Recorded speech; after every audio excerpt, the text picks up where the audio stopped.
कर्मण्येवाधिकार असते मा फलेषु कदाचन. म्हणजे काय की काम किंवा तुमची ड्युटी आहे ती करत राहा आणि फळाची चिंता करू नका. आता निष्काम कर्म हे जे गीतेमध्ये दिलेलं आहे, भगवद्गीतेमध्ये कृष्ण आणि अर्जुन यांच्यामध्ये संवाद होतो, त्याचा हा पूर्ण सार आहे. आता हे जे निष्काम कर्म आहे, हे आपण जो शेड्यूल बनवू त्याला कंटिन्यू करायचं, त्याच्यासाठी हे कामी येणार आहे. निष्काम कर्म, टार्गेट टेबल आणि फीडबॅक लूप हे 3 तुम्हाला कंटिन्यू कसं करायचं त्याच्यासाठी येणार आहे. आणि टॉप डाउन अप्रोच म्हणजे हे जे नीती आयोग येण्याच्या अगोदर आपलं जे प्लॅनिंग कमिशन होतं, ते जसं टॉप डाउन म्हणजे वरती हे बनवायचं, प्लॅन बनवायचा आणि खालपर्यंत न्यायचा. ते टॉप डाउन अप्रोच होतं. त्यासोबत मॅक्रो शेड्यूल म्हणजे वरवरचं जे काही आहे ते. ह्या 2 plus bottom up approach. Bottom up approach म्हणजे काय, की जो नीती आयोग वापरतो. सगळीकडे सर्व्हे करायचा इकडे-तिकडे म्हणजे खालपासून बघायचं, की कुठे काय कसं आहे, किती प्रमाणात आहे, ते सगळं बघायचं. नंतर वरती प्लॅनिंग करायची. ठीक आहे. म्हणजे असं खालून वरती जायचं. तर ते आहे बॉटम अप अप्रोच. ह्याच्यासोबत आपण मायक्रो शेड्यूल म्हणजे एकदम छोट्या लेव्हलला तसं आपण हे सगळं ह्याच्या पद्धतीने खाली जाणार. त्याच्यानंतर हे कंटिन्यू करायचं.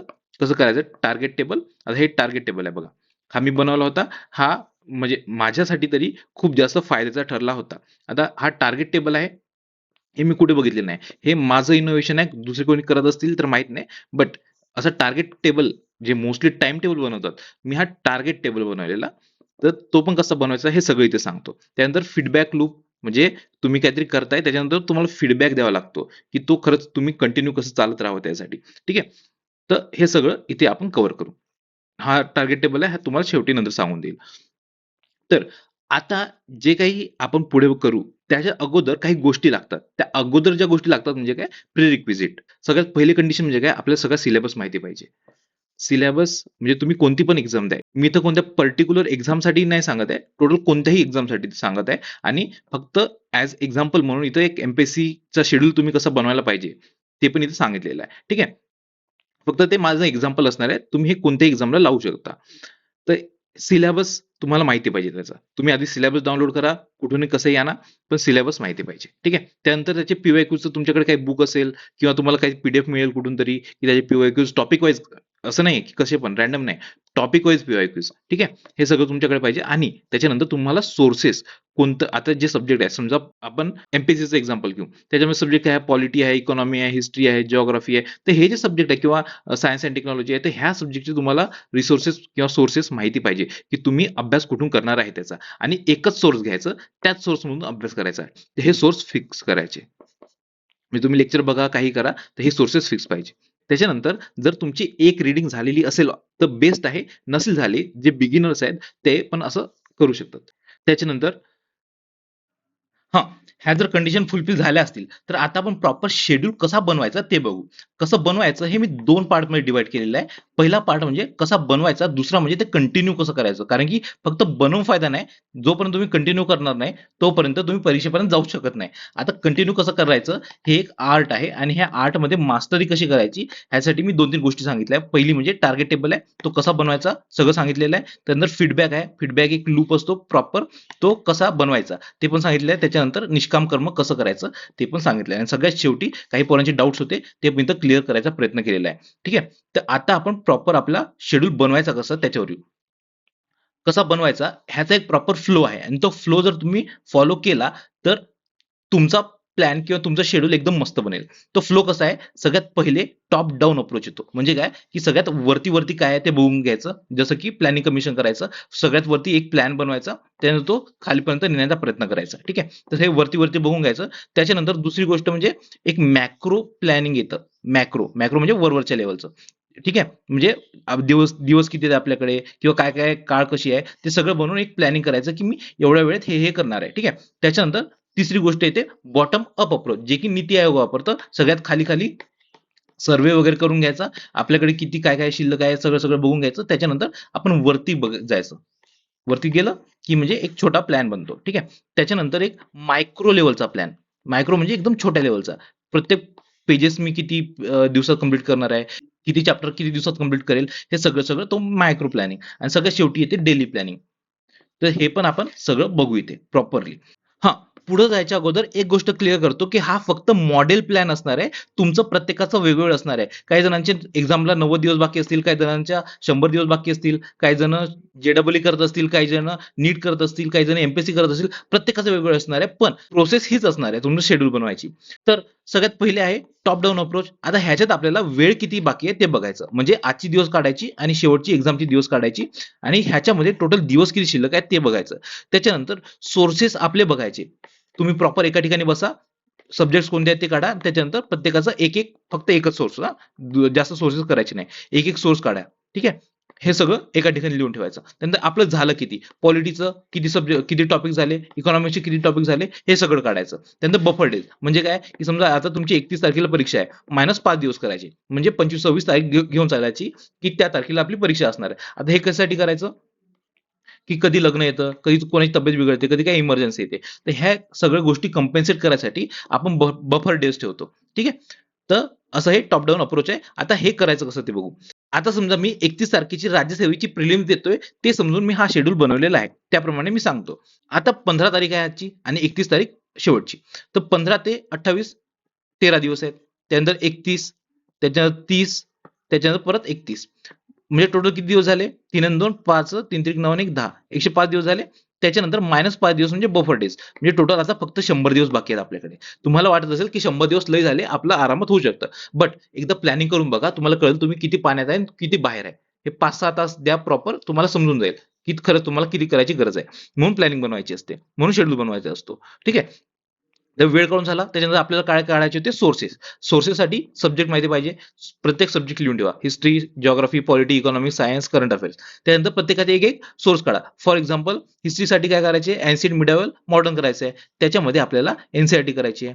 त्याच्यानंतर महाराष्ट्र बोर्डाचे, म्हणजे हे मी माझं आहे, किंवा तुम्ही प्रत्येकाचा वेगवेगळा सोर्स असू शकतो. ठीक आहे. त्यानंतर महाराष्ट्र बोर्डसाठी मी स्टेट बोर्ड करणार किंवा दुसरं कोणतेही वापरणार. ठीक आहे. तर तुम्ही तुमचे सोर्सेस काढा, तुमचे सब्जेक्ट काढा. ठीक आहे. त्यानंतर जिओग्राफीसाठी सेम, पॉलिटीसाठी सेम, इकॉनॉमिक्ससाठी सेम, त्यानंतर प्रत्येकाचे सेम आहे. त्यानंतर करंट अफेअर्स आहे, तुम्ही माझ्या ह्याच्यातून करू शकता किंवा तुम्ही आपापलं करू शकता. ठीक आहे. त्याच्यानंतर जे UPSC करतायत त्यांच्यासाठी CSAT हा वेगळा सब्जेक्टच आहे.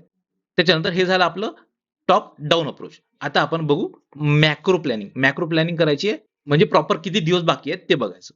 ठीक आहे. आता 100 दिवस बाकी आहेत, आपल्याला हे माहिती आहे. आता ह्याच्यामध्ये आपल्याला असं करायचंय, की आपल्याला रीडिंग पण झाली पाहिजे आणि त्याचे रिव्हिजन पण झाले पाहिजे. आता जे नवीन नवीन आले आहेत, तर त्यांना रीडिंग करायला थोडा वेळ लागतो, म्हणून इथं आपण जास्त दिवस घेतले. बट ज्यांचे 5-6 रीडिंग झालेले आहेत ऑलरेडी, किंवा ज्यांनी 1-2 अटेम्प्ट दिलेले आधी, त्यांनी काय करायचं, 50-50 दिवस घ्यायचे.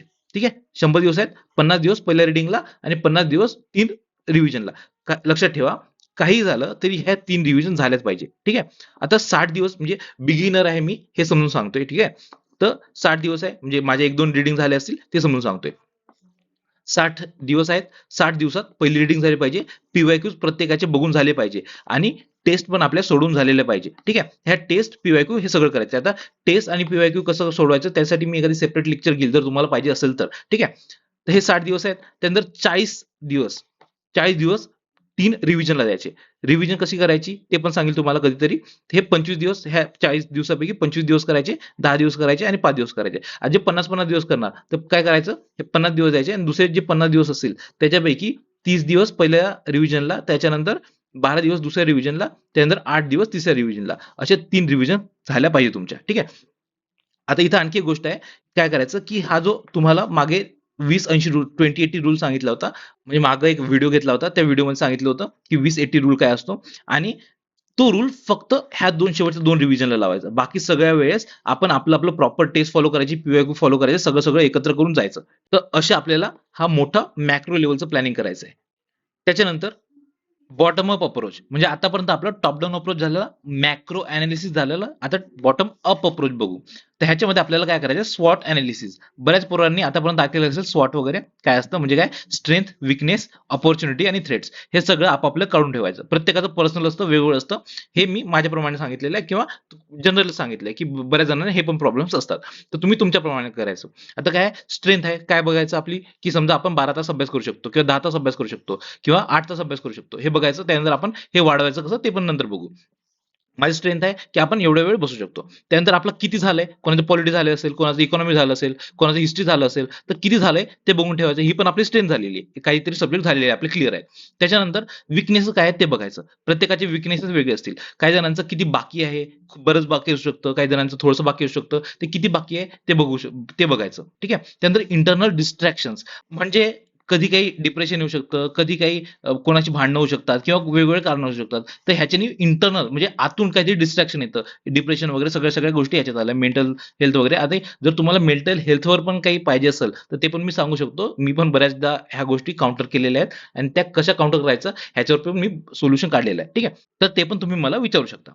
तर असं आहे इंटरनल डिस्ट्रॅक्शन. आता ह्याच्यात अजून एक गोष्ट आहे, की कोणाला कोणी कधी पोरगी आवडू शकते, कोणाला कोणता पोरगा आवडू शकतो. तर काय करायचं? समजा ह्या लायब्ररीत तुम्हाला आवडत असलं कोणी, तर डायरेक्ट ती लायब्ररी सोडायची, दुसरीकडे जायचं. ते इंटरनल डिस्ट्रॅक्शन आपण डायरेक्ट सोडून टाकायचं. हे झाले आपले विकनेसेस.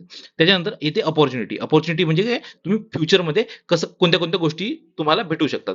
पहिले म्हणजे अभ्यास कुठे होत आहे, ते बघायचं आपण, की समजा तुमचा घरी अभ्यास होत आहे, लायब्ररीत अभ्यास होत आहे किंवा कोणत्या वेगळ्या ठिकाणी अभ्यास होत आहे, गार्डनमध्ये म्हणा, कुठेही पण. ते बघून ठेवायचं. ठीक आहे. हे झाली अपॉर्च्युनिटी. दुसरी गोष्ट म्हणजे हेल्दी कॉम्पिटिशन. तुमचा एखादी मित्र आहे, मैत्रीण आहे, सोबत अभ्यास करणार आहे. हां, लक्षात ठेवा सोबत अभ्यास करणं म्हणजे अभ्यास प्रॉपर करायचा आहे. इकडे-तिकडे फिरायला वगैरे जायचं नाही. ठीक आहे. हेल्दी कॉम्पिटिशन म्हणजे मी अभ्यास करणार, तू एवढा केला, मी एवढा केला. त्यानंतर मी ही टेस्ट सोडवली, तू ती टेस्ट सोडवली. मला एवढे मार्क्स येत आहेत, तुला तेवढे मार्क्स येत आहेत. हे सगळं प्रॉपर करायचं. हे हेल्दी कॉम्पिटिशन झालं. कॉम्पिटिशन नाही, हेल्दी कॉम्पिटिशन म्हणतात. ठीक आहे. त्याच्यानंतर थ्रेड्स. थ्रेड्स म्हणजे काय, की पुढे जाऊन काहीतरी वेगळं काहीतरी अनुचित घडू शकतं. ते पण आपण एकदा थोडं डोक्यात घेऊन चालायचं, की कधी तब्येत बिघडू शकते, कधी लग्न वगैरे येऊ शकतं. लग्नाला समजा 3 दिवस जात असतील, आपल्याकडे 40 दिवस असतील, 3 दिवस लग्नाला जात असतील, तर हे 37 दिवसच उरलेले आपले एक्झामसाठी. ठीक आहे, असं लक्षात ठेवून चालायचं. त्याच्यानंतर एक्सटर्नल डिस्ट्रॅक्शन म्हणजे हे बाहेरचे प्रॉब्लेम्स आहेत, की कधी काय होईल सांगता नाही येत. जसं की आता मी मागे एक मेन्स देत होतो, दिल्लीमध्ये होतो. तर त्यावेळेस अचानक फ्लड आला होता. ते सगळ्या आमच्या लायब्ररी बंद झाल्या होत्या. तर ते एक्सटर्नल प्रॉब्लेम झाला. ते पण एक तर वेळ घेऊन चालायचं. हे एक्सटर्नल डिस्ट्रॅक्शन झाले आणि तसे एक्सटर्नल डिस्ट्रॅक्शन आल्यावर मी काय करेल हे पण आधीच विचार करून ठेवायचं. हे कधी फॅमिली, लग्न वगैरे हे आपण सगळं बघितलेलं आहे. हे एक्सटर्नल डिस्ट्रॅक्शन ह्या सगळ्या गोष्टी म्हणजे हे थ्रेड्स झाले. हे थ्रेड्स आपल्याला येऊ शकतात. हे आपण आधीच विचार करून चालायचं. हे झालं आपलं स्वॉट एनालिसिस. हे झालं की मग हां, अजून एक इमोशनल इंटेलिजन्स पण आहे. हे आपण इथिक्समध्ये करतो. ह्याचा अर्थ काय, की फक्त तुमच्या इमोशनवर कंट्रोल करणं नाही. तर तुमचे इमोशन काय आहे ते माहीत असणं हे सुद्धा इमोशनल इंटेलिजन्स आहे. म्हणजे काय, की तुम्हाला माहीत आहे, की तुम्ही खूप जास्त हायपर होता. लगेच हायपर होता. तर काय करायचं, आधीच आपण लक्षात ठेवायचं, की मी ह्या गोष्टीला हायपर होतो, ती गोष्ट करायचीच नाही. जसं की कोणाशी भांडणं करायचीच नाही. काय करायचं, डायरेक्ट सॉरी म्हणून द्यायचं. तू मोठा, तू माझीच लाल संघटनेचा अध्यक्ष आहे, हे समजून चालायचं. ठीक आहे. तर हे भांडणं करायची नाही. दुसरी गोष्ट मूव्हीज बघायची नाही. म्हणजे आपण अभ्यासाला बसलेलो असलो आणि त्याच्या अगोदर आपण समजा एखादी मूव्ही बघितलेला असता, ते पूर्ण अभ्यास करताना त्या मूव्हीच आपल्या डोक्यात चालू असतं. तर हे पण आपण करायचं नाही. हे इमोशनल इंटेलिजन्स झालं. सगळं आपलं तोच प्रकार झाला. त्याच्यानंतर YouTube, Instaवरचे कमेंट्स वाचायचे नाही. ही सगळ्यात मोठी गोष्ट आहे. कारण की कसं होतंय, की तुम्ही करंट अफेअर्स म्हणा, की कोणती पण गोष्ट असो. तुम्ही जर YouTubeवर गेले, तिथं तुम्ही कमेंट सेक्शन बघायला जाता. तिथं जर तुम्ही राहुल गांधींचे फॅन असाल, तर जे मोदींचे फॅन आहेत, ते जो काहीतरी बोलून जातील तुम्हाला वेगळं वाटेल. जर तुम्ही मोदींचे फॅन आहे, राहुल गांधीचे फॅन काहीतरी म्हणून जातील तुम्हाला कसं तरी वाटेल. तर ते आपलं डोकं खूप जास्त चालू राहतं. आपलं तळफळाट होतो. तर ह्या गोष्टी व्हायला नको म्हणून हे कमेंट्स वाचायचेच नाही.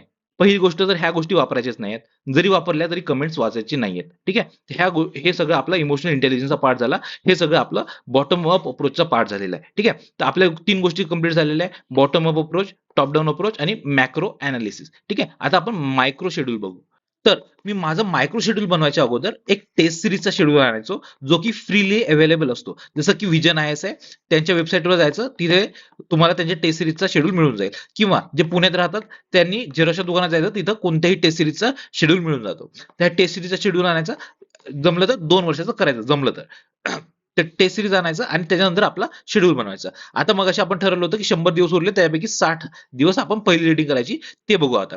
तर 60 दिवसापैकी 5 दिवस बफर डेज द्यायचे. जेणेकरून प्रत्येक सब्जेक्ट नंतर एक दिवस आपण थोडंफार काही राहिलं ते करू शकू. तर 60 दिवसात मी असं समजतोय, की माझे जे सब्जेक्ट्स आहेत, ते सगळे सारखेच झालेले आहे किंवा काहीच झालेलं नाहीये. तर प्रत्येकाला मला सारखे दिवस लागणार आहे. असं समजून मी चाललोय. तुमचं वेगळं असू शकतं. कोणाचं हिस्ट्री कंप्लीट झालेलं असेल, त्याला हे दिवस लागणारच नाही किंवा 2-4 दिवसात होऊन जाईल त्याची हिस्ट्री कंप्लीट. तर त्यांनी तसं करायचं. आता हिस्ट्रीला 11 दिवस, जिओग्राफीला 11 दिवस, म्हणजे 60 दिवस आहेत ना, त्याच्या -5 म्हणजे 55 दिवस उरले. हे 5 सब्जेक्ट आहेत. 55 / 5 म्हणजे 11 दिवस प्रत्येक सब्जेक्टला येते. ठीक आहे. तर हिस्ट्रीला 11, जिओग्राफीला 11, पॉलिटीला 11, इकॉनॉमीला 11, प्रत्येकाला असे 11-11 दिले. आणि करंटला ॲज अ असं वेगळं म्हणजे ॲटलीस्ट मी तरी देत नाही. मी पण असं रिकमेंड करेल, की तुम्ही पण असं वेगळा सब्जेक्ट नका ट्रीट करू. करंटला रोज करायचं. म्हणजे वेगळे 11 दिवस नाही द्यायचे. रोज करा, रोज 1.5 तास करा, होऊन जातं. ठीक आहे. आता हिस्ट्रीला आहे, हिस्ट्रीला 11 दिवस दिले, तर हे 11च्या सलग 11 दिवस नाही करायचे. हिस्ट्री, पॉलिटी किंवा हिस्ट्री जिओग्राफी किंवा हिस्ट्री इकॉनॉमी असं 2 सब्जेक्ट एकत्र करायचे. म्हणजे आता हिस्ट्रीचे 11 दिवस आणि पॉलिटीचे 11 दिवस.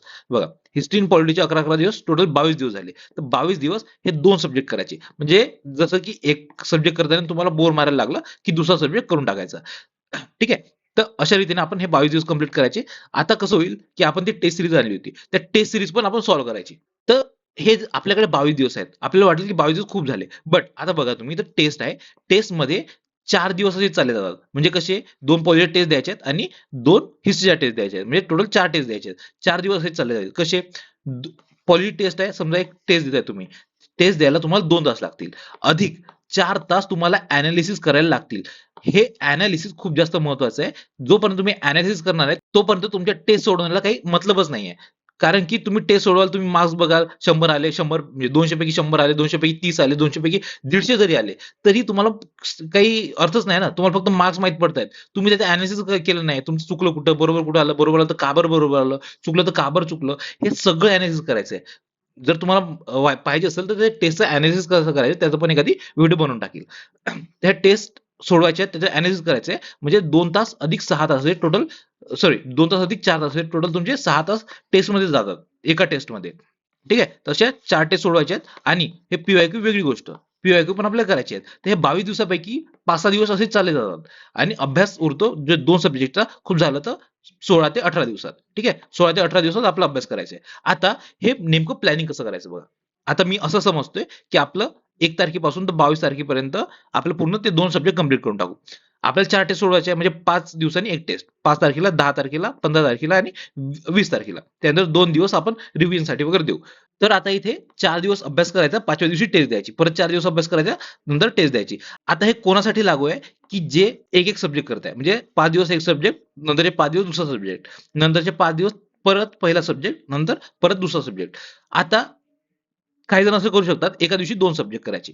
म्हणजे तेव्हा काय करायचं, सलग 8 दिवस अभ्यास करायचा, 9ला आणि 10ला टेस्ट द्यायची. परत सलग 8 दिवस अभ्यास करायचा, 19ला आणि 20ला 2 टेस्ट द्यायच्या. ठीक आहे. तर अशा प्रकारे तुम्ही करू शकता. तुमचं ते पर्सनलाइज्ड आहे. तर असं झालं तुमची टेस्ट. आता हे 1 ते 4 दिवस आहेत. हे कसे शेड्यूल करायचे. आता 1 ते 4 आहे.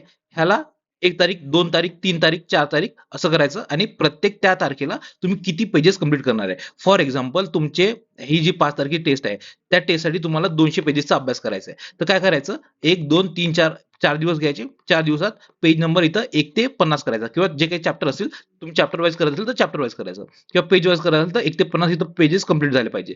इकडे 51 ते दुसऱ्या दिवशी 51 ते 100 पेजेस कंप्लीट झाले पाहिजे. अशा रीतीने 4 दिवसात तुमचे 200 कंप्लीट होतील. तर असं करायचं आहे. हे बघा इथं दिलेलं आहे.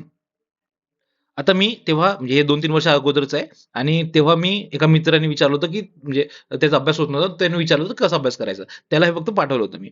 आता हे बुक काही मला सापडत नव्हतं. त्याला ते फोटो पाठवले होते म्हणून हे होतं माझ्याकडे. तर आता तेव्हा सोशिओलॉजी आणि जी-एस करत होतो. सोशिओलॉजीला 6 तास दिले होते आणि जी-एसला 6 तास दिले होते. तर काय करायचं हे बघा. 7 तारीख, 8 तारीख हे तारीख लिहून ठेवल्या आणि 18 तारखेला मला टेस्ट द्यायची होती. तर त्याच्यासाठी एवढा अभ्यास करायचा होता.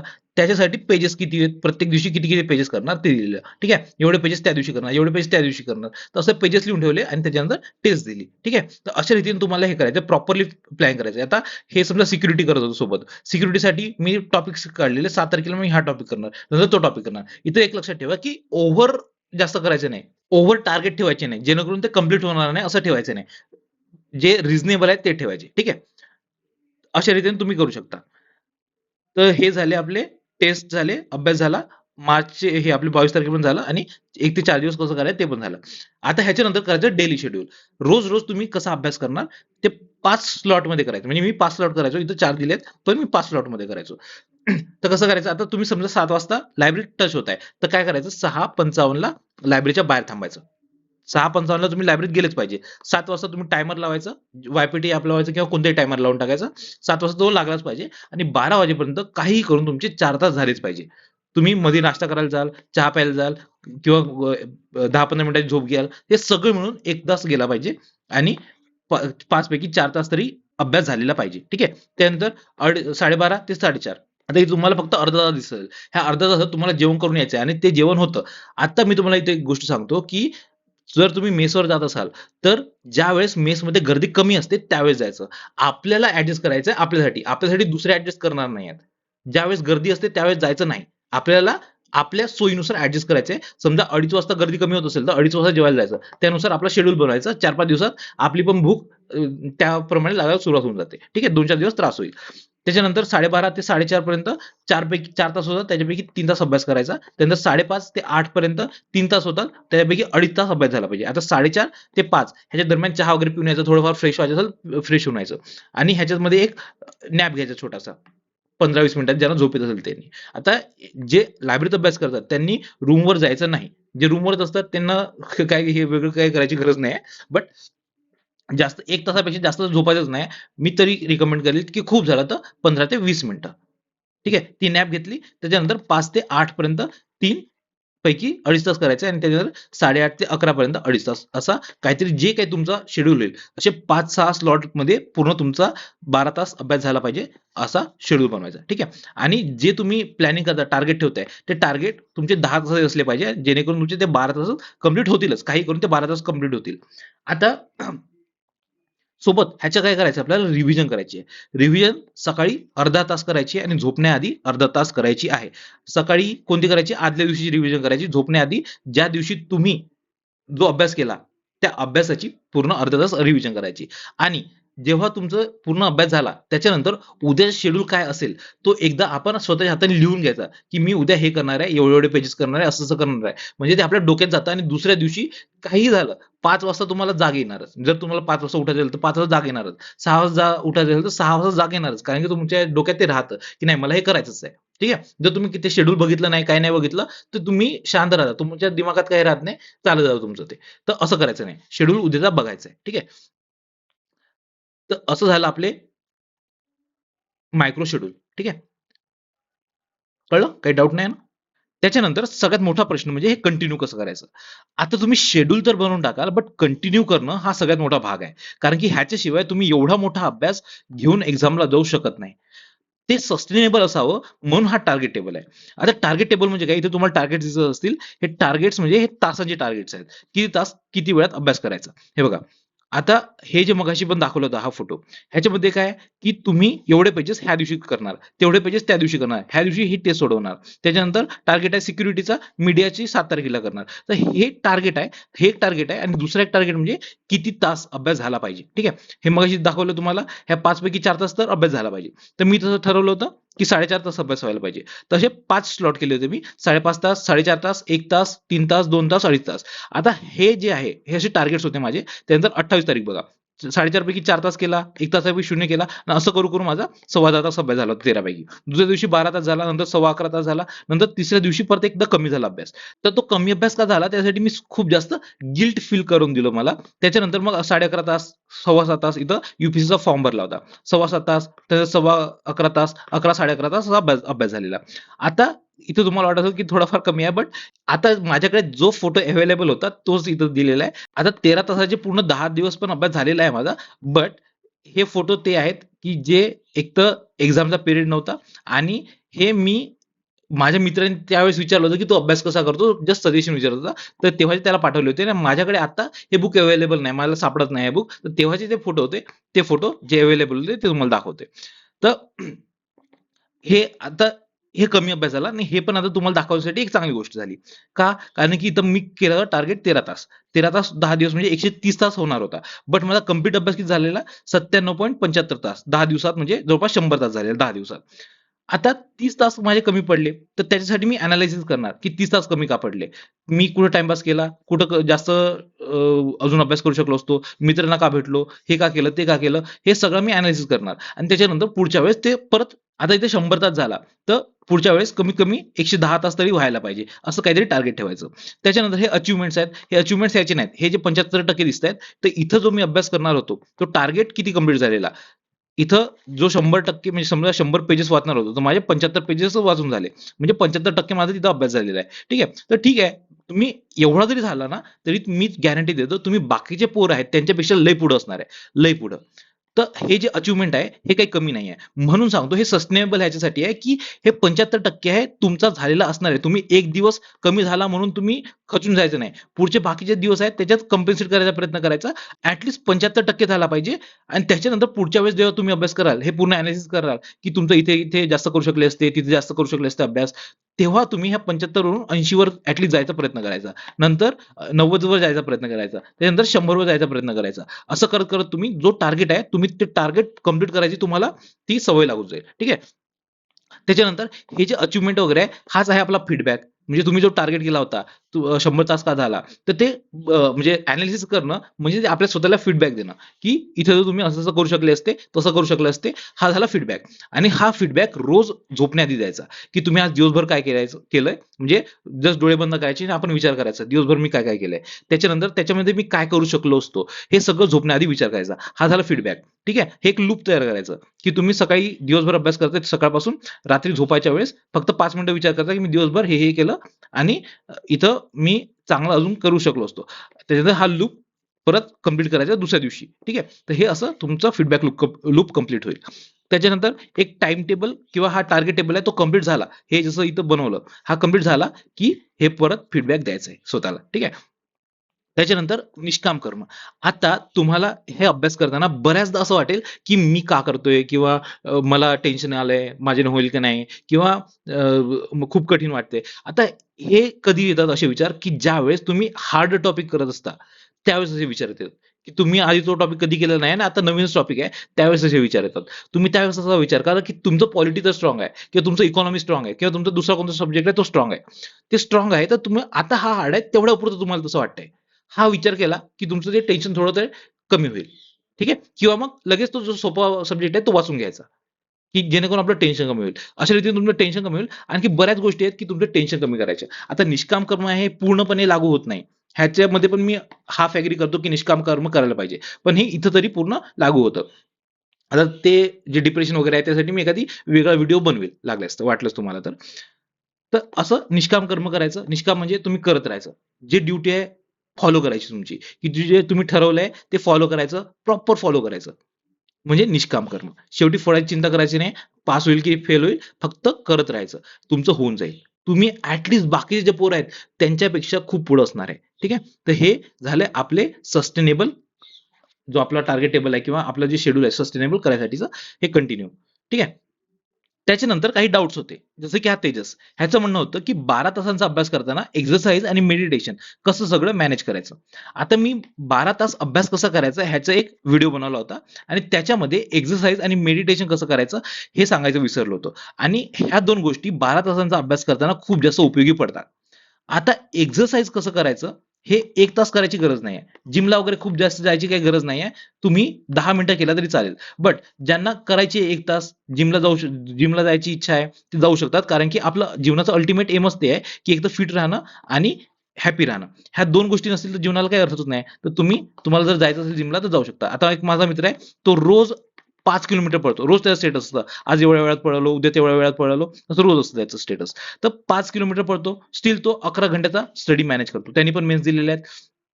तर तेच सांगतोय तुम्हाला एक्सरसाइज करून पण मॅनेज होतं. पण आता एक्सरसाइज आपल्याला 10 मिनिटाची करायची आहे. मी कसा करत होतो, मी रोज 10 म्हणजे 8 ते 10 मिनिटं करायचो. ह्याच्यात एक दिवस 30 सपाट्या मारायचो, दुसऱ्या दिवशी 30 डिप्स मारायचो आणि ह्याच्यासोबत मी रोज 30 उठ्या-बशा मारायचो. ठीक आहे. तर ह्या 8 ते 10 मिनिटात हे सगळं कंप्लीट होऊन जातं. ठीक आहे. आता ही झाली एक्सरसाइजची गोष्ट. त्याच्यानंतर आहे मेडिटेशन. मेडिटेशन करायला पण तुम्हाला म्हणजे 15-20 मिनिटं मेडिटेशन करायची काही गरज नाही. खूप झालं तर 5 मिनिटं मेडिटेशन. आता मेडिटेशन म्हणजे काय, की तुम्ही 5 कॉन्सन्ट्रेशनसाठी 5 श्वास घ्यायचा, श्वास सोडायचा. ठीक आहे. हे झालं. त्याच्यानंतर इन्स्ट्रक्शन द्यायचे माइंडला, की आज मी हे करणार आहे, ते करणार आहे. अशा फालतूच्या ज्या गोष्टी आहेत त्या करणार नाही. मी टाईमपास करणार नाही. काल माझं असं झालं होतं, तसं झालं होतं. मी आज त्या गोष्टी बरोबर करेल. ठीक आहे. तर ह्या गोष्टी आपल्या मेडिटेशनमध्ये करायच्या. म्हणजे एक तर 5 कॉन्सन्ट्रेशनसाठी श्वास घ्यायचे आणि श्वास सोडायचे. हे 5 करायचे, 5 वेळा करायचे आणि त्याच्यानंतर इन्स्ट्रक्शन द्यायचे आपल्या माइंडला, मी आज हे करणार आहे, ते करणार आहे. खूप झालं तर 5 ते 10 मिनिटात हे कंप्लीट होऊन जातं. ठीक आहे. खूप जास्त काय करत अति करायची काही गरज नाही. म्हणजे बसला तुम्ही अर्धा-अर्धा घंटा आणि झोपून गेला मेडिटेशनमध्ये तसं पण काही करायची गरज नाही. तर हे असं तुम्ही करू शकता. ठीक आहे. त्याच्यानंतर बिगिनरसाठी स्टडी प्लॅन आणि रिव्हिजन कसं करायचं ते विचारलेलं आहे. आता स्टडी प्लॅन मी जसं सांगितलं मगाशी आतापर्यंत तसंच करायचं आहे. पण रिव्हिजन आहे. रिव्हिजनसाठी एखादी वेगळं लेक्चर घेईल. आता इथे सांगून देतो थोडंफार थोडक्यात की कसं करायचं रिव्हिजन. रिव्हिजन एक तर ज्या दिवशी तुमचा अभ्यास झाला त्या दिवशी करायचं. त्याच्यानंतर 5 ते 6 दिवसांनी एक रिव्हिजन करायचं. असे 2 रिव्हिजन झाले आणि तुम्ही टेस्ट जेव्हा देताय तेव्हा रिव्हिजन होतं. म्हणून टेस्ट पण भरपूर द्यायच्या. ठीक आहे. टेस्ट दिली की टेस्ट फक्त द्यायची नाही. त्याच्यानंतर एनालिसिस पण करायचं की तुम्ही इथं बरोबर आहे, तिथं चुकलं आणि बरोबर आहे तर बरोबर काय आहे, चुकलं तर का चुकलं, हे सगळं एनालिसिस करायचं. ह्याच्यामध्ये पण तुमचं रिव्हिजन होऊन जातं. ठीक आहे. असे रिव्हिजन आरामात तुमचे 3 ते 4 होतात. तर अशा प्रकारे आपलं शेड्यूल कसं बनवायचं हे आपलं संपलेलं आहे. ठीक आहे. चलो फिर. Bye bye.